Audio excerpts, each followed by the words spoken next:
Are you struggling to pass the CPA exam? Did your review course fail to fit your learning style?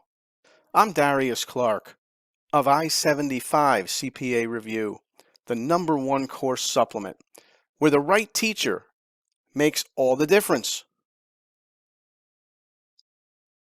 All right, when does the auditor report on summary financial statements, also known as condensed financial statements? And what do we have to know about it?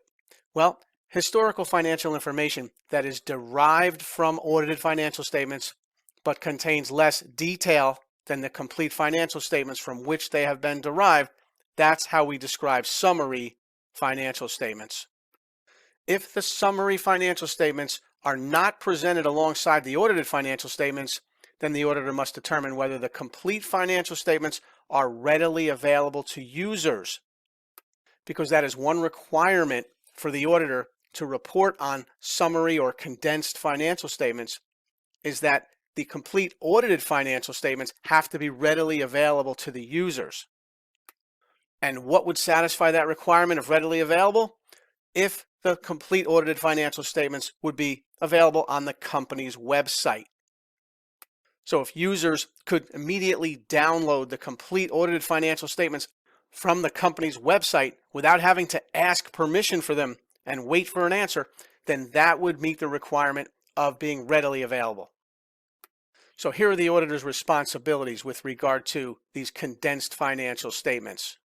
First, the CPA needs to determine if they can even accept the engagement. The engagement's acceptable only if the CPA audited the complete financial statements and if the opinion on those complete financial statements was unmodified or qualified. If it was adverse or disclaimer on the complete set of financial statements, then you cannot accept an engagement to report on summary financial statements. Then, as long as the agreement is possible to accept, then obtain a written agreement from management regarding management's responsibilities for the summary financial statements. We want management to know that they're responsible for the summary financial statements. Then number 3, we'll perform the necessary procedures to form an opinion on the summary financial statements. And then 4, whether the summary financial statements are consistent with the audited financial statements from which they have been derived. It wouldn't surprise me if you saw a question on summary financial statements, and it would probably look a lot like this. An auditor may not report on summary financial statements unless the A. Audited financial statements are distributed to the users alongside the summary financial statements. No, what did we say? As long as they were readily available, then the complete financial statements do not have to be distributed to the users alongside the summary financial statements. So A is wrong. As long as the users can go right to the company's website and immediately download the complete financial statements, that's good enough. The auditor could still report on the summary financial statements. So A is wrong.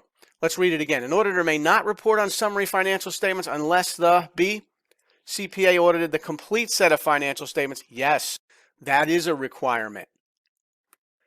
So to report on summary financial statements, the same CPA firm has to have audited the complete set of financial statements. So we'll go with letter B. How about this one? An auditor may report on summary financial statements that are derived from a complete set of financial statements only if the auditor what? A. Expresses an unmodified or qualified opinion on the complete set of financial statements. Yes. B. Determines that the summary financial statements include all the disclosures necessary for the complete set of financial statements. No. A is correct. You want to report on summary financial statements that are derived from a complete set only if you express an unmodified or qualified opinion on the complete set. B is wrong because summary financial statements by design do not include all the disclosures necessary for the complete set of financial statements.